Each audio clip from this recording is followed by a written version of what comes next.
আয়রনের ঘাটতিজনিত রক্তস্বল্পতা, দীর্ঘস্থায়ী রক্তক্ষরণ যেমন আলসার, অর্শ, ঋতুস্রাবের কারণে রক্তক্ষরণ, গর্ভাবস্থা এবং স্তন্যদানকালে মায়ের বর্ধিত আয়রনের চাহিদা পূরণ এবং ব্রণের বৃদ্ধিকে সমর্থন করে। সার্জারি পরবর্তী দীর্ঘস্থায়ী অসুস্থতা, পুষ্টির ঘাটতি, আয়রনের ঘাটতি পূরণ করে থাকে সিটি4 210 ট্যাবলেটটি।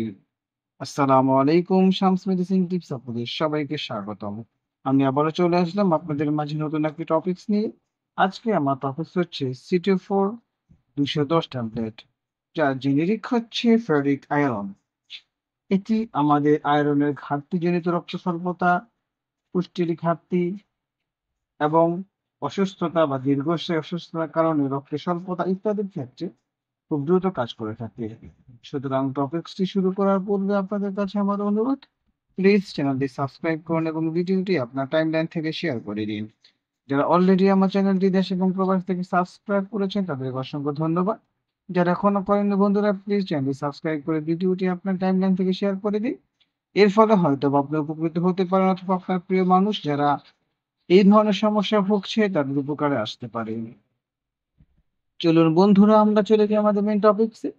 সিটি4 210 হলো ফেরিক আয়রন ধারণকারী একটি ওষুধ, যা মূলত আয়রনের ঘাটতিজনিত রক্ত স্বল্পতা এবং সম্পর্কিত অবস্থা চিকিৎসা এবং প্রতিরোধের জন্য নির্ধারিত হয়। আয়রন একটা অপরিহার্য খনিজ যা হিমোগ্লোবিন গঠনে কেন্দ্রীয় ভূমিকা পালন করে, যা সারা শরীরে অক্সিজেন পরিবহনের জন্য দায়ী। লোহিত রক্তকণিকার প্রোটিন পর্যাপ্ত আয়রন ছাড়া শরীর পর্যাপ্ত সুস্থ লোহিত রক্তকণিকা তৈরি করতে পারে না, যার ফলে ক্লান্তি, দুর্বলতা, ফ্যাকাশে ভাব এবং কার্যক্ষমতা হ্রাস পায়। সিটি4 সিটি4 210 মিলিগ্রাম ফেরিক আয়রন সরবরাহ করে থাকে, যা এক ধরনের আয়রন যা ঐতিহ্যবাহী ফেরিক লবণের তুলনায় উন্নত গ্যাস্ট্রোইন্টেস্টাইনাল সহনশীলতার জন্য ডিজাইন করা হয়েছে। এটি পেটের জ্বালা, কোষ্ঠকাঠিন্য বা বমি বমি ভাবের কারণে ফেরিক সালফেট, ফেরিক ফিউমারেট বা ফেরিক গ্লুকোনেট সহ্য করতে অক্ষম রোগীদের জন্য একটি কার্যকর করে তোলে। এ পর্যায়ে বন্ধুরা আমরা জানবো যে এই সিটি4 200 ট্যাবলেটটি কিভাবে ব্যবহার করতে হবে বা কোন কোন ক্ষেত্রে ব্যবহার করা হয়। প্রথমে রয়েছে আয়রন ঘাটতিজনিত রক্ত স্বল্পতা, যেমন অপর্যাপ্ত খাদ্য গ্রহণ, দীর্ঘস্থায়ী রক্তক্ষরণ যেমন আলসার, অর্শ বা ঋতুস্রাবের কারণে রক্তক্ষরণ অথবা দুর্বল শোষণের কারণে এই ট্যাবলেটটি খাওয়া যেতে পারে। গর্ভাবস্থা এবং স্তন্যদান, মায়েদের বর্ধিত আয়রনের চাহিদা পূরণ এবং ভ্রূণের বৃদ্ধিকে সমর্থন করার জন্য এটি ব্যবহার করা হয়। অর্থাৎ যারা গর্ভাবস্থায় রয়েছে এবং তাদের ভ্রূণের বৃদ্ধিকে সমর্থন করার জন্য এটি সেবন করা হয়। সার্জারি পরবর্তী দীর্ঘস্থায়ী অসুস্থতা, অস্ত্রোপচারের পরে আয়রনের ভান্ডার পূরণ করার জন্য, দীর্ঘস্থায়ী সংক্রমণ এবং দীর্ঘস্থায়ী অসুস্থতা, পুষ্টির ঘাটতি, দুর্বল খাদ্যাভ্যাস, অপুষ্টি বা নিরামিষ খাবারে আয়রন সমৃদ্ধ খাবারের অভাব রয়েছে এমন ব্যক্তিদের ক্ষেত্রে। অর্থাৎ অনেক অপারেশনের পরে বিভিন্ন ধরনের সংক্রমণ দেখা দেয়, রক্ত স্বল্পতা দেখা দেয় এবং তারা হয়তোবা নিরামিষ জাতীয় খাবার খেয়ে থাকে, সেই ক্ষেত্রে এই ট্যাবলেটটি আয়রনের ঘাটতি পূরণ করতে সহায়তা করে থাকে। বন্ধুরা, এই পর্যায়ে আমরা জানবো যে এই ট্যাবলেটটি কিভাবে আমাদের শরীরে কাজ করে থাকে। সিটিফোর 210 ফেরিক আয়রন ক্ষুদ্রান্ত শোষিত হয় এবং তারপর হিমোগ্লোবিন এবং মায়োগ্লোবিন অন্তর্ভুক্ত হয়। হিমোগ্লোবিন টিস্যুতে অক্সিজেন বহন করে, যখন মায়োগ্লোবিন পেশিতে অক্সিজেন সরবরাহ করে। পর্যাপ্ত আয়রন এনজাইমটিক ফাংশন এবং শক্তি উৎপাদনকেও সমর্থন করে। আয়রনের ভান্ডার পূরণ করে সিটোফর 210 স্বাভাবিক লোহিত রক্তকণিকার সংখ্যা পুনরুদ্ধার করে। অক্সিজেন সরবরাহ উন্নত করে এবং ক্লান্তি, মাথা ঘোরা, শ্বাসকষ্টের মতো রক্তস্বল্পতা লক্ষণগুলি উপশম করে থাকে এই সিটি4 ট্যাবলেটটি। এ পর্যায়ে বন্ধুরা আমরা জানবো এর সেবনবিধি বা ডোজ, অর্থাৎ কিভাবে এটি খেতে হবে। সিটি4 ডোজ আয়রনের ঘাটতির তীব্রতা, রোগীর বয়স এবং সামগ্রিক স্বাস্থ্য অবস্থার উপর নির্ভর করে। পেটের অস্বস্তি কমাতে খাবারের পরে এটি সাধারণত দিন ১ বার বা ২ বার গ্রহণ করা হয়। ট্যাবলেটগুলি অবশ্যই পানি দিয়ে গিলে ফেলতে হবে।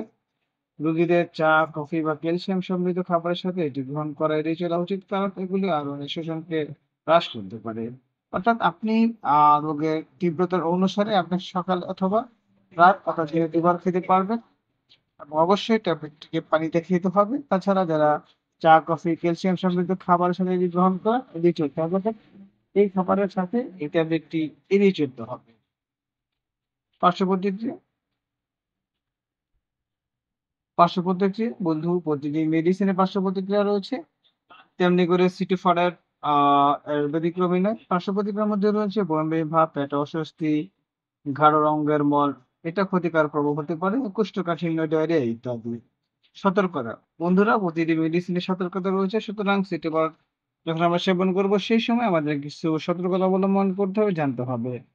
চিকিৎসা অবস্থা, লিভারের রোগ, পেপটিক আলসার বা প্রদাহজনক অন্ত্রের রোগীদের এটি সতর্কতার সাথে ব্যবহার করতে হবে।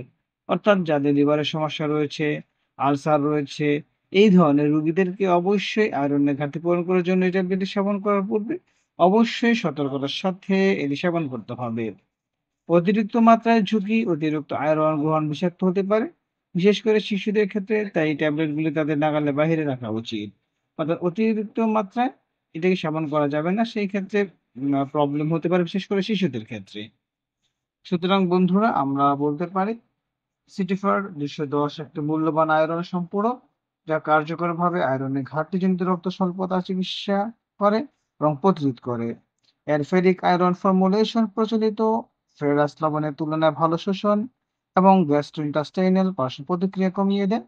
একজন স্বাস্থ্যসেবা পেশাদারের পরামর্শ অনুযায়ী নিয়মিত ব্যবহার হিমোগ্লোবিনের মাত্রা পুনরুদ্ধার করতে পারে, শক্তি উন্নত করতে পারে এবং সামগ্রিক সুস্থতা বৃদ্ধি করতে পারে। তবে অতিরিক্ত মাত্রা এবং সম্ভাব্য মিথস্ক্রিয়া এড়াতে এটি সর্বদা একজন চিকিৎসকের তত্ত্বাবধানে ব্যবহার করা উচিত বা সেবন করা উচিত। অর্থাৎ বন্ধুরা আপনার যদি রক্ত স্বল্পতা বা রক্ত সমস্যাজনিত কোনো আয়রন ঘটিতজনিত কোনো সমস্যা থাকে সেই ক্ষেত্রে আপনি এই ট্যাবলেটটি সেবন করতে পারবেন। তবে অবশ্যই সেবন করার পূর্বে একজন অভিজ্ঞ ডক্টরের পরামর্শ অনুযায়ী সেবন করবেন অথবা আপনার পাশে যে স্বাস্থ্যসেবা কর্মী রয়েছে রেজিস্টারকৃত তার সাথে আলোচনা করে সেবন করতে পারেন। কিন্তু কোনোভাবেই ডক্টরের পরামর্শ ছাড়া এই মেডিসিনটি সেবন করবেন না। অথবা অন্য কাউকে এই মেডিসিন সেবন করার উৎসাহ দিবেন না ডক্টরের পরামর্শ ছাড়া।